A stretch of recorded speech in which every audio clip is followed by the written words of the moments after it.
I'm a private man.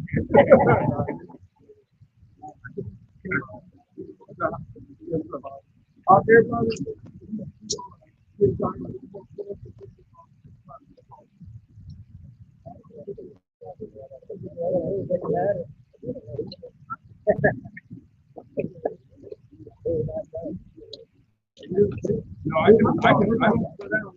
I can explain why that house. That house is there because he was built when the fire happened. Meaning, when they burned down that debris, with the fire department, they were building. They literally just put in the fire when it burnt down. So it literally, their stuff is literally already clear. Literally just put exactly what they think just did clear just finished building up. That's why you can see that.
right here. I know it is another uh, so y'all to the media, we were gonna have everybody, all these people standing behind us. Well, we don't know if we want them in the dirt. That's why we were trying to have it on the pavement. Yeah, if y'all want to bring the mics forward. Hold on a second, everybody. No, we don't want you to stand. No, we don't want you back there yet. Can you speak, you guys? Y'all come on over. Yeah, everybody come on over. Come on this way. Zaire, you come on over. That's gonna get too much. So I directed space already. Well, Can you guys come down and make two lines? Come on.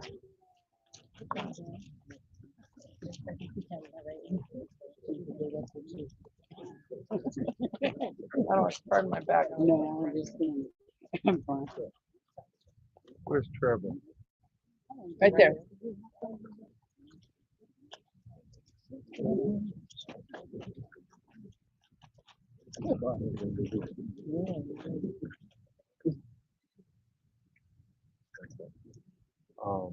You got everybody here? If everybody's ready, we will begin. Mr. Martin, you got to come up here. So.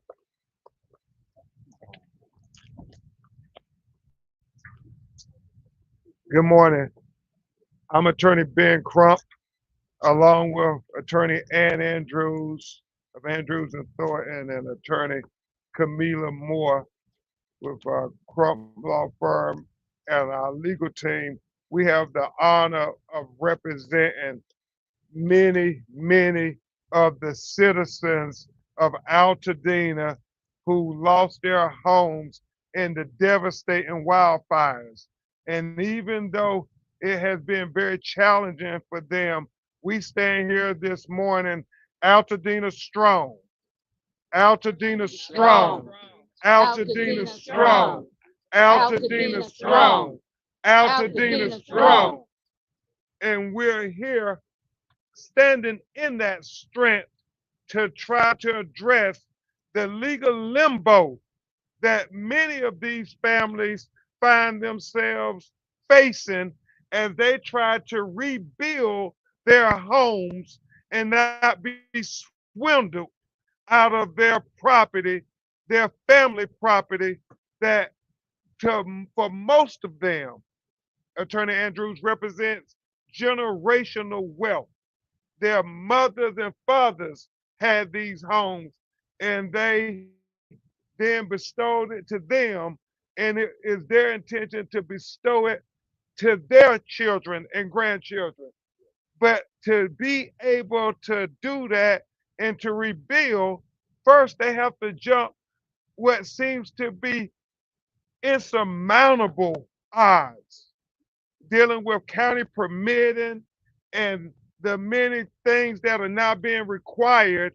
And on top of those requirements, they're being made responsible to bear the financial burden of these requirements. We have Mr. Zaire Calvin, who's going to address you after Attorney Andrews and I uh, frame the narrative. And then Mr. Michael Astalis, as well as Sharon and Elder Reuben, who's going to be speaking. But each and every one of these citizens are facing similar dilemmas. And so they're facing the dilemmas that now, under the new rules, even though some of these houses existed for 50, 60 years, right, Camila, like your family, they now have to have the setback rule where your house can't be as close to the street. And so now, if you're trying to rebuild with the original footprint of your house, now you're going to lose house because now you're losing land because of this new rule that Mr. Zaire Calvin has been dealing with. And then you have the issues with the sprinkler system that is now required. and trying to make the different water companies be forced together. He is going to explain to you there are three different companies on one street, and you have to make them work together, and the government has to make them work.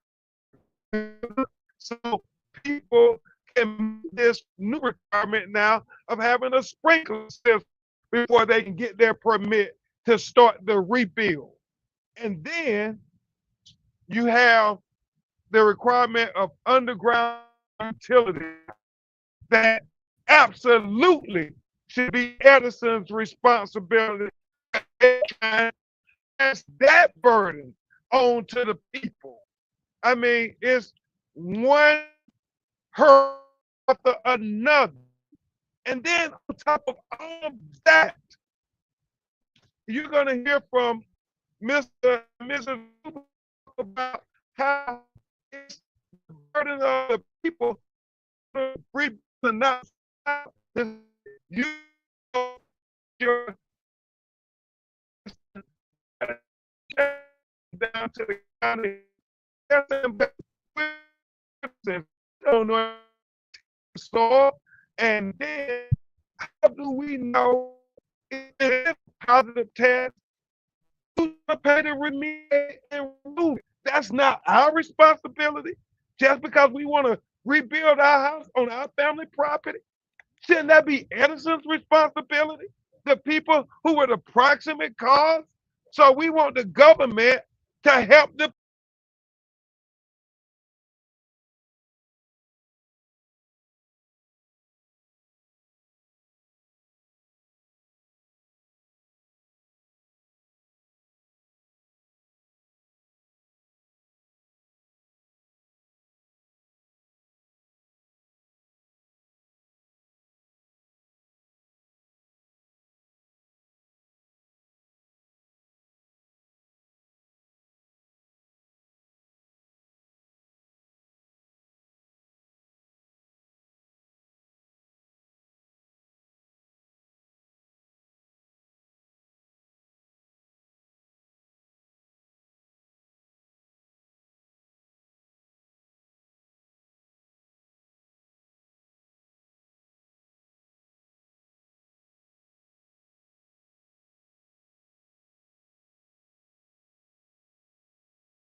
they will already know that the water for the sprinkling system is in place.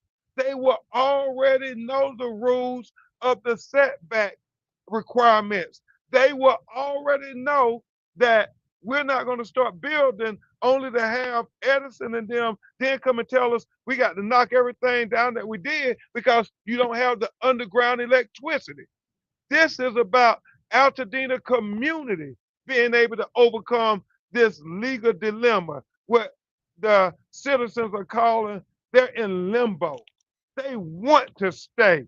They want to rebuild. They want to give generational wealth, but they need help from the government to help with all of these requirements that they don't have to bear the financial burden as the victims.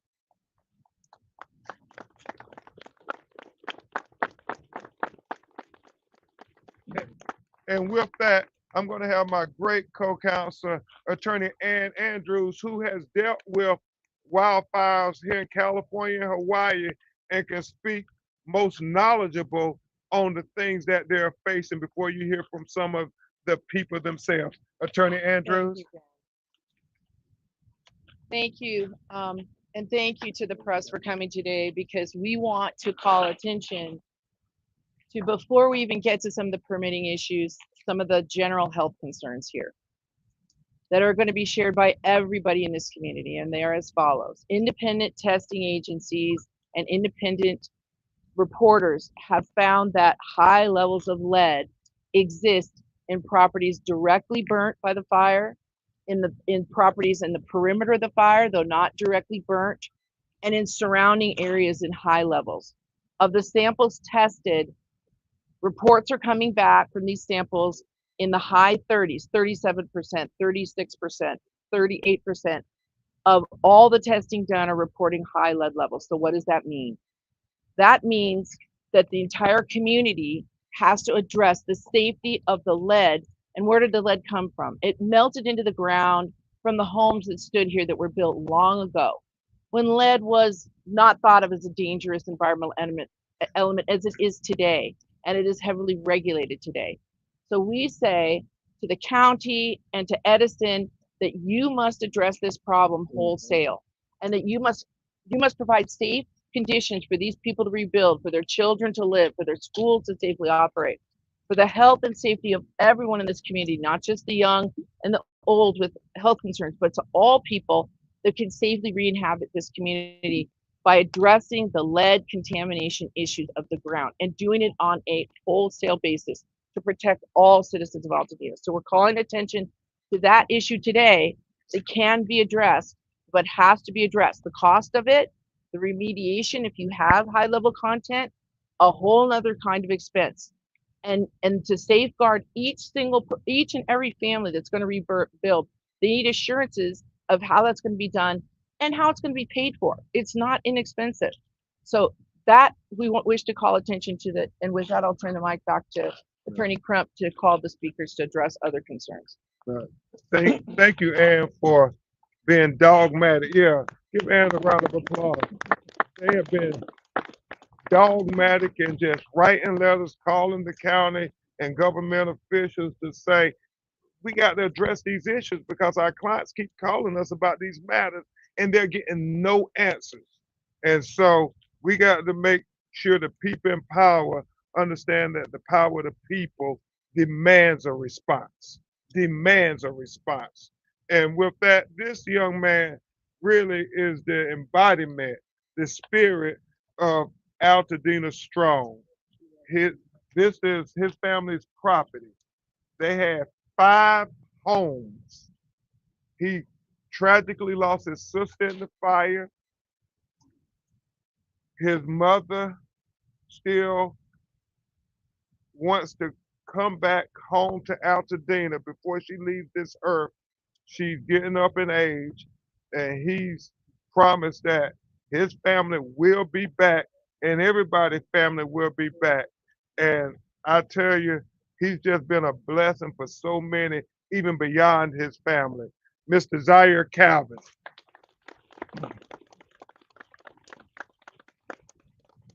So the hardest part that's been going on in the community is for the collective, the strong that have been in our community and are trying to build back. They will be resilient and they will make it through.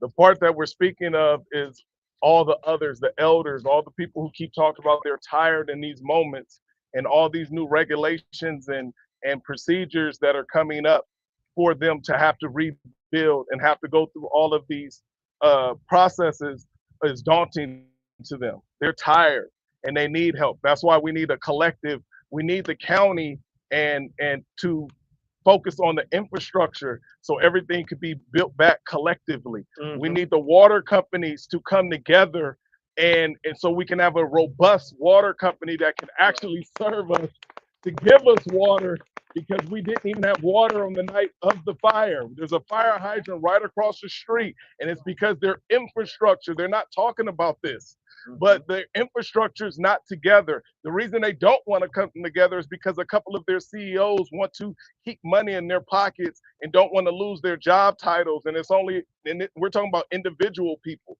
So these type of things are happening to our community while we're trying to build back. The permit process of getting through all the new rules of the electric company is going to charge us to connect after they underground the line. That should not be a charge that should be upon us. That should be their responsibility. They're the ones who burnt us down. Why would that be our responsibility to pay for it? So we have all these different issues that are going on, and we won't even get into the construction part where we have to deal with all the predatory construction that's happening and the people who are taking advantage of people on the construction side. And I've met with a lot of people who've been through all of the fires, and they've said that is the thing you better watch out for, because they'll tell you all of these houses are going to be built, do that, and they will walk away from half of these projects. And they will take advantage, and they lie in that industry. So it's so many predatory things that we are faced with. And I'm not talking about the strong ones in Altadena, who those individuals will be able to get permits and build back, and they will show those examples. I'm talking about all of the others, which is the majority, because they're talking about it now. They're tired. They don't want to go through a process. They want help. They're asking for some type of community rebuild back so they can have an easy process. There's been companies that have helped us when we've been displaced, like Green Line, who've actually put a system in place to house people when other parties have not been able to do stuff like that. So again, there's been no system when people have been left out. So we're just asking for help at this point.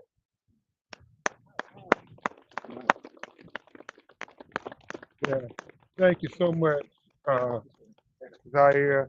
And then the next individual who Attorney Andrews have been working with on a regular basis. He's one of the larger landowners here in Altadena, but it goes to tell you that even when you got resources and stuff, you still are getting to run around.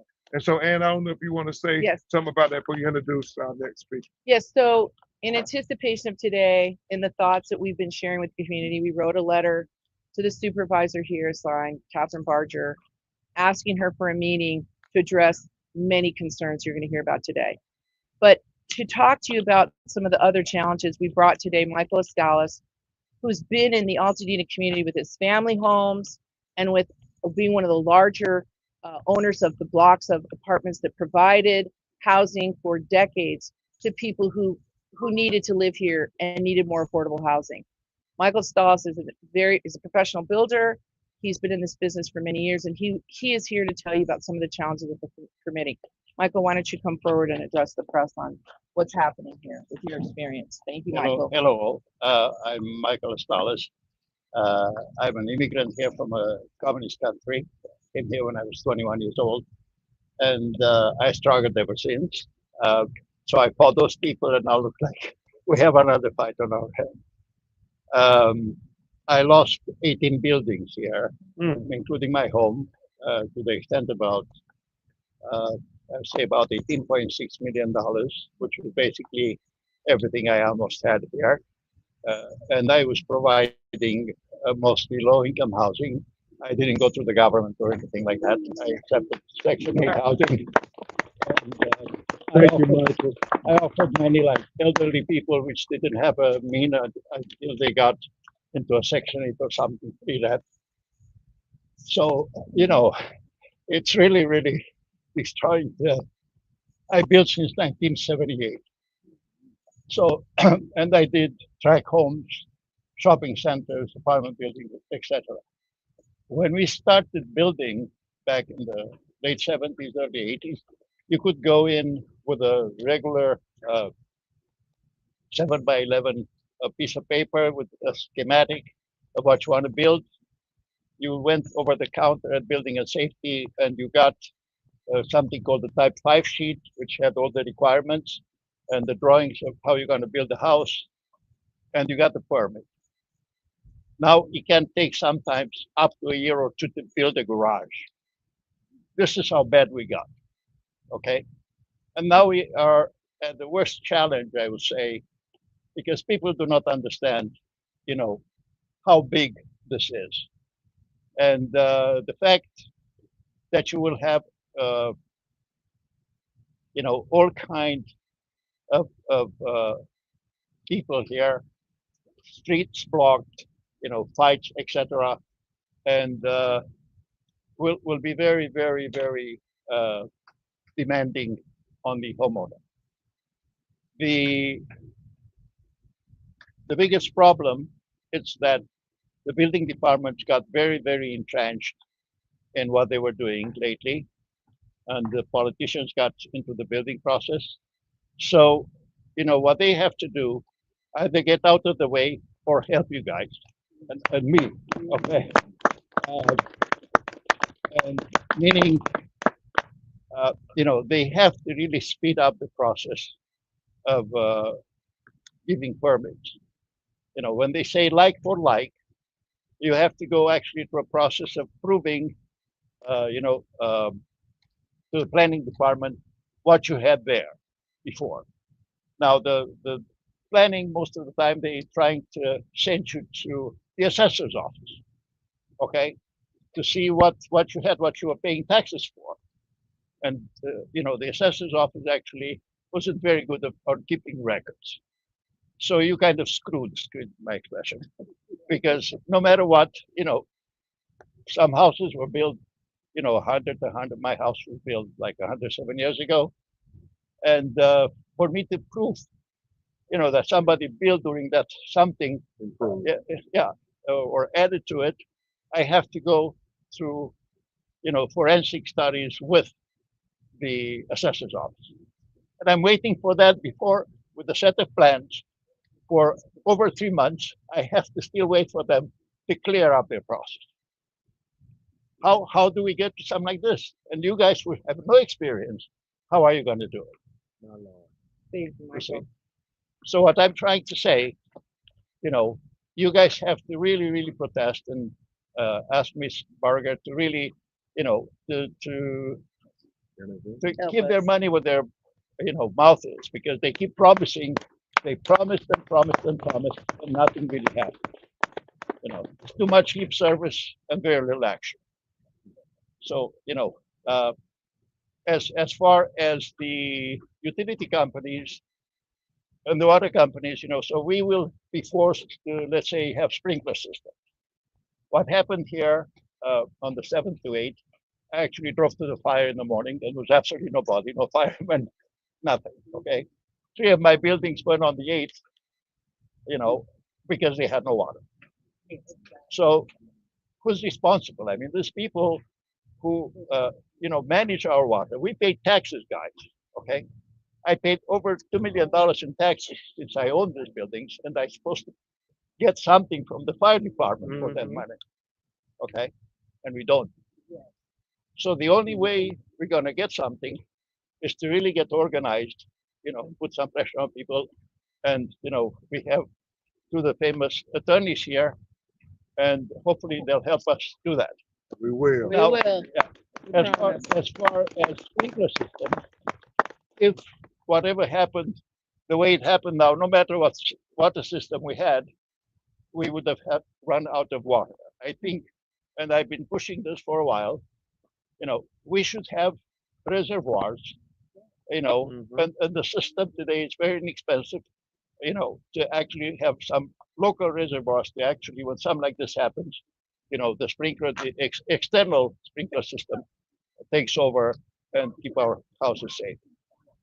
So I would say, maybe we can push for something like that to get into the code. Yes, sir. Yeah.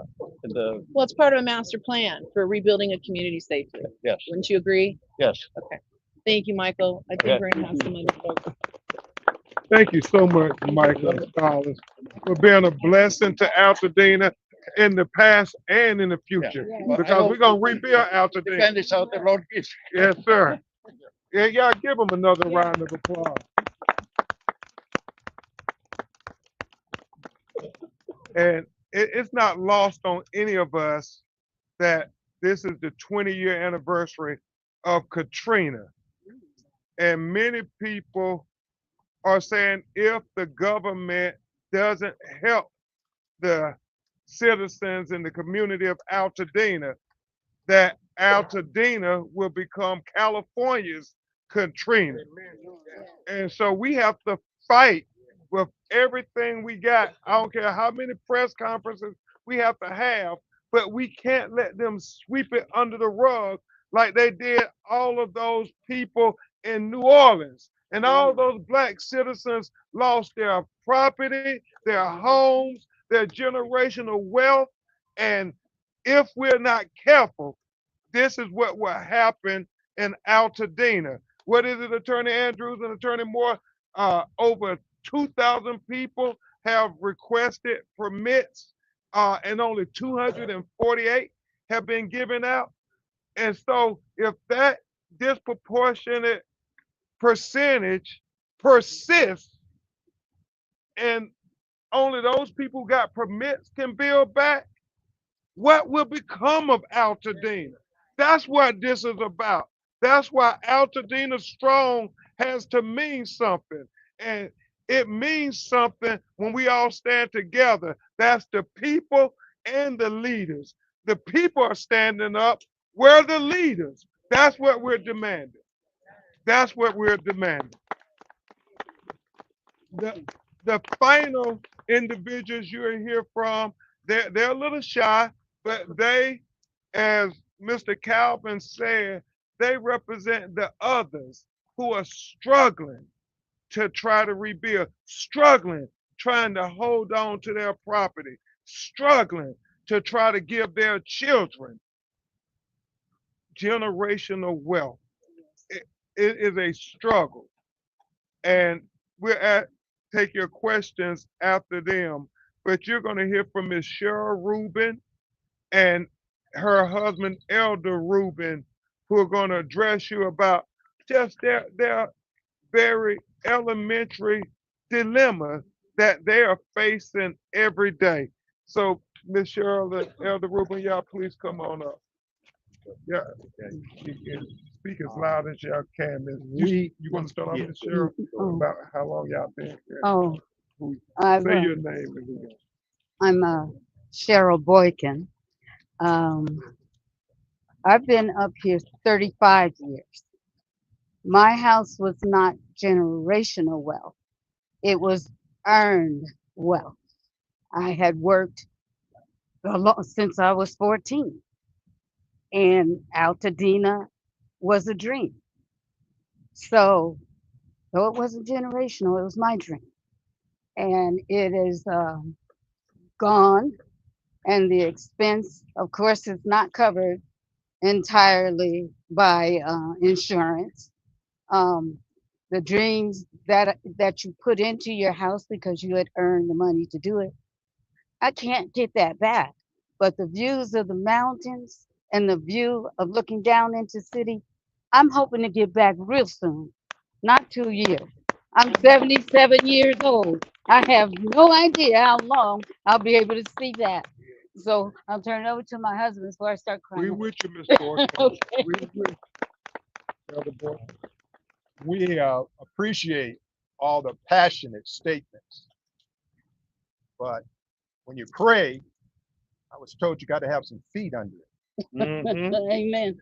We need some feet under these prayers. Yes, sir. Now we're facing a David and Goliath situation. God provided David 5 smooth stones. Here's one of them right here. Amen. Thank you, Mr. Rubin. And there's another wheel. Yes. Where'd she go? Now it's kind of trickery right here because if you each property is treated separately. Some are prepared, some are semi-prepared, some are not prepared at all. Yes, and those who are not prepared at all, cannot do what is required under today's standards. We can't do it. We don't have the resources. We don't have the intellect. And even if we try doing it, we get all mixed up in the hurdle. One of the requirements is that because of this situation, which we did not cause, we didn't cause all this.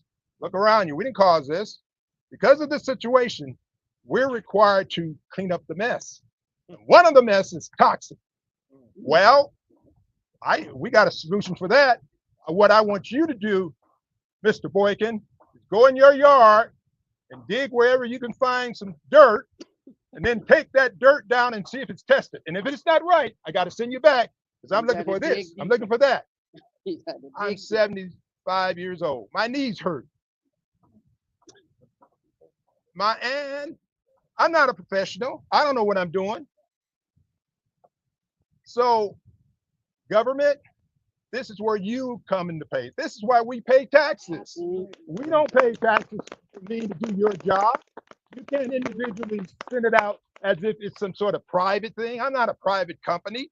Wow. This is where you come in and fix the basic where I can rebuild. Amen. Thank you, Attorney General. No, thank you so much, Elder Ruben Borkin, Miss Borkin. God bless you all. Thank you. Ben, we have one more. So in closing today, before we leave, I want to call attention to the premature death of survivors. This community has unhomed people.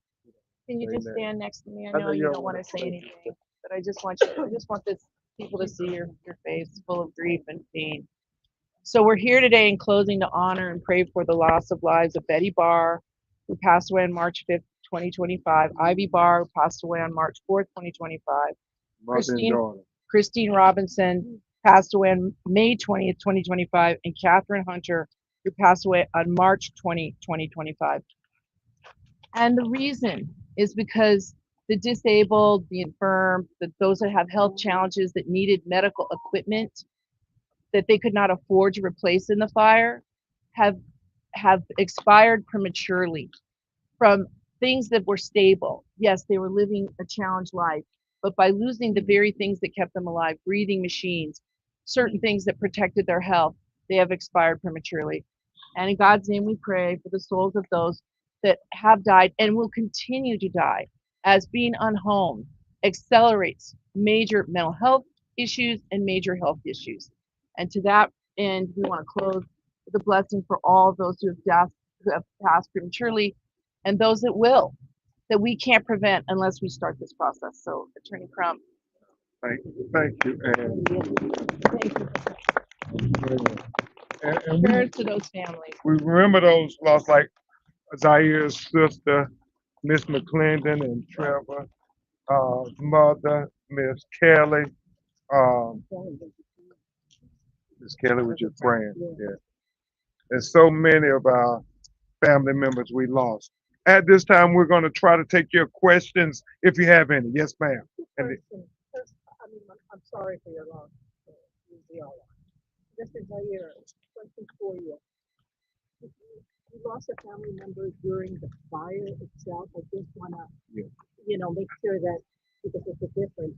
So can you tell us a little bit about the setback issues you're having in terms of the fire and the So my sister, yeah, she died on the night of the fire, and then along with Trevor Kelly's mother and a host of other people who have died the night of the fire. The setback problem that they're having is when you put a garage in front, they're saying is what rules that is going to apply to that garage at that time, and then they'll send your permits back, and so they have to be redone. So all of that's been going on over and over again, 4 different times for 4 months, so we can get this community rebuild going. That's the whole point, is so we can have someone that can clear permit process, so we can show how we can do it as a community and eliminate all of the different problems that may come up ahead of time, so we can fast track all the permits, so everybody can build back equitably. Hold on one second. You said something deep when we were talking as the group. Wouldn't this be the ideal time to do infrastructure where everybody's gone versus letting people build and then say, you got to move this fence, you got to move this wall? I mean, it's common sense, but they're not doing it. Yep. So disaster recovery, I've met with so many disaster recovery teams and different things over this last 6 months. And the infrastructure has to go along with the community rebuild, unless it's not going to make sense, because you're going to have to rip up the streets to do the infrastructure. So if we don't do this collectively, yeah, individually, everybody, they'll say, yeah, build back, show this house. But collectively, as a whole community, it's never been done. All these so-called experts, they're not experts. No one's actually done it. They haven't built back the communities. The communities is 10 years later. Like you said, Katrina, 20 years later, 60% of their population didn't come back. So when we keep saying that all of this stuff is equitable, and one huge fact is happening is everybody's alternative living expense that you get from insurance is going to run out. So you're going to get 22,000 people that are back on the streets if they don't have homes, because when their money runs out, then what are they going to do? And we have a housing crisis. Make me really go here. I also heard you say that the only reason that house is actually going up into the directly building during the fire? I can definitely explain. That is a house that was being built during the fire that you hear construction down there. That house was literally, they just finished the roof and was putting in appliances in that home that is being built now. And literally was like, oh, they're about to move into the home, and the fires came and burnt it down. So they were able to literally put their permits right back in because it already had cleared. Everything had just cleared. They had taken, it took a long time for them to get the permits to do it. And then they cleared them back through again, streamlined it because they just had built it. They never moved into the home. It was a $3 million home.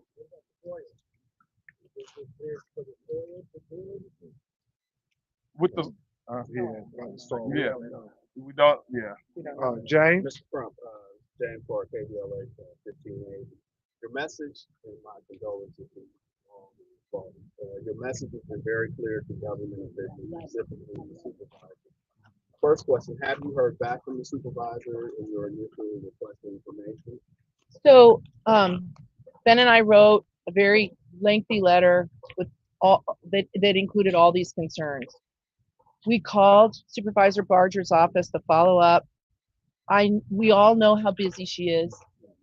I believe that her office has responded in hopes of a meeting, and that even once we meet with her to bring these concerns forward, then we're going to ask with all these good people to have a full hearing in front of the Board of Supervisors, the full board on Temple Street downtown. So we want to start with Supervisor Barger. So we expect to hear from her and her team to allow us to have a meeting soon, very soon.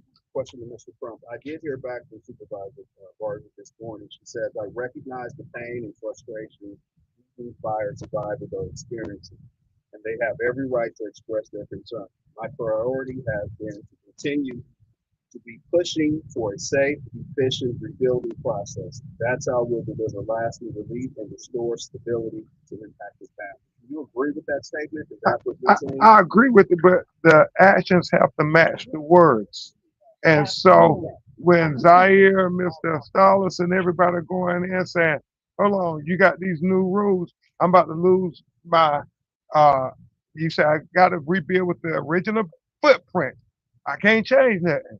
But now I got the setback, so now I'm going to lose part of my house. I mean, it's a dilemma, and they're in limbo. So what they need is to have a clear set of rules with accessibility to people who can help them in the process, and not keep telling them no, no, no. We don't need leaders of no. We need leaders to say, yes, we can figure out how to build Altadena back strong. And this is how we're going to do it. I don't know if it's public meetings, what we need to do, but this is just a small sample size of all of the many hundreds of people we represent who are saying, we are worried, Attorney Crump, we are worried, and Andrews, that if we don't get a permit soon, we can't afford, we got to give up. I mean, it can't be an exercise in futility. At some point, the government has to help the people if they really are saying they're going to rebuild Altadena. They can't do it alone. They need the leaders to help them rebuild Altadena. You mentioned Southern California Edison as a causation. Yes, sir. Program. Yes, sir. They have recently announced rolling out a settlement fund. Is that something folks should measure twice, like once on? You said it best. You said it best. Don't fall for the okie doke. So yes, they announced a settlement, and they did it for reasons that are known to them.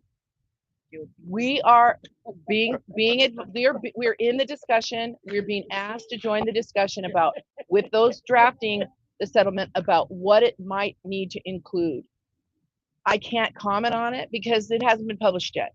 But believe me, when it is published and we're able to analyze all of its features to recommend or not recommend to all these good people here, and those are not here, we will be letting you know what our thoughts are, and probably holding another press conference about, hopefully hopefully it's going to be optimistic, but we're at the table discussing this with the drafters. Will any of your cases be heard in January 27th, first round of hearings, the first 50 cases? Yes, yes, they are. We're in the mix, absolutely. Yeah. Particularly the elderly, particularly those who've lost lives. We're very active in litigation. We have much to say about it, but I don't think today's the day. I'm happy to answer any question, but the litigation is going forward, highly organized and moving efficiently. And we're trying to balance that.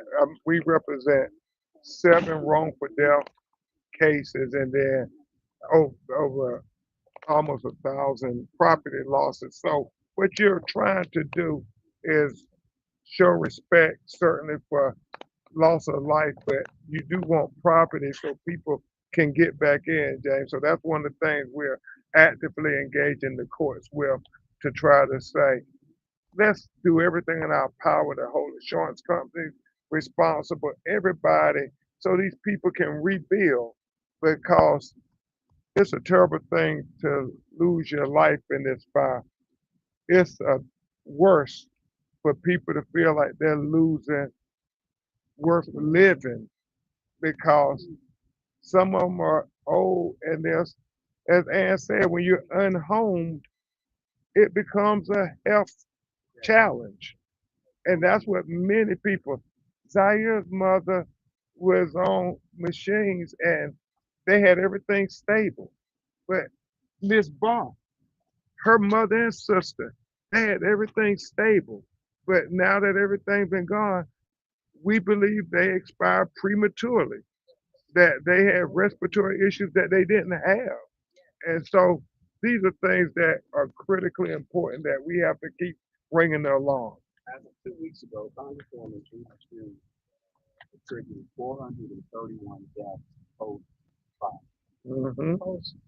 What should people do if they believe that their family members expired as a result of the fire? I'll go first and then Attorney Andrews will. I think they should not just accept people saying that people die. No, that's not the case. People were living fine, and if they had health challenges, they were being addressed. But the Congresswoman isn't wrong.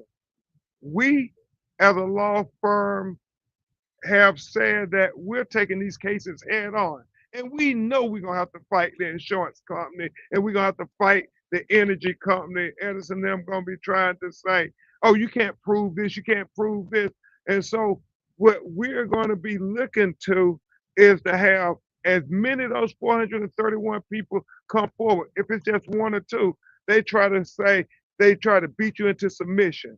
But when it's 431 people all united saying, no, no, Edison, you ain't gonna sweep this life under the rug, then that's how we get justice.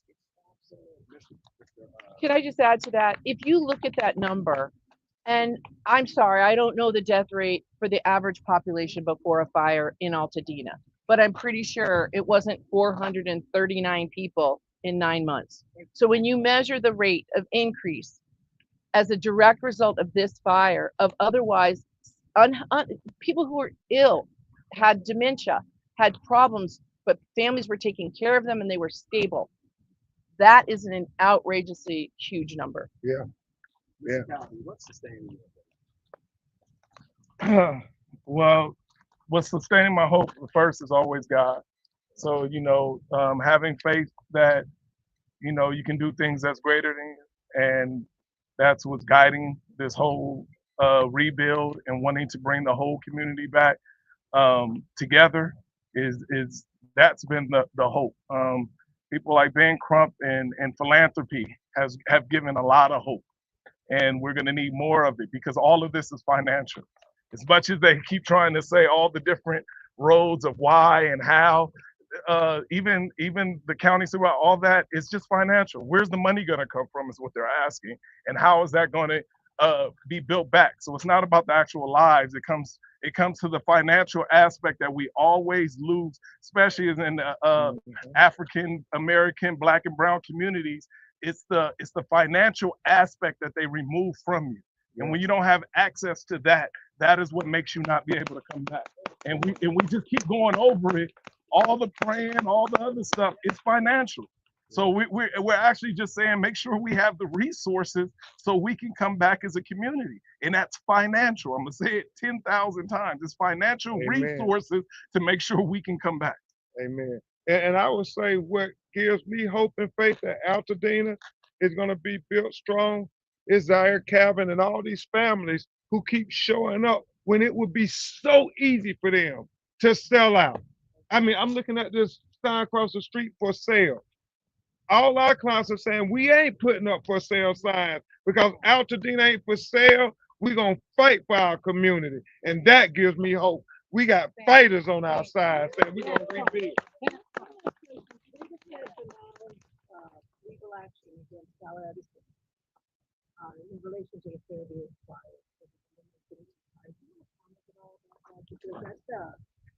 I heard the news earlier. I've not reviewed the pleadings, but certainly the federal government has an issue. These were federal lands where it started. A lot of what the utility does affects the federal infrastructure, the way it affects us, but they're there trying to, we want the federal government there to help impose stronger regulations for all of this, for everything that causes fire, which is not the subject for today. But we need to address how future fires can be managed and prevented. This is preventable. And that's what the federal government is going to be involved in. Any last questions? Hey, we ain't gonna let Altadena become California Katrina. We ain't gonna let it happen. Altadena strong. Altadena strong. Altadena strong. Altadena strong. Altadena strong. Altadena strong. Thank you. We'll keep you updated. Thank you.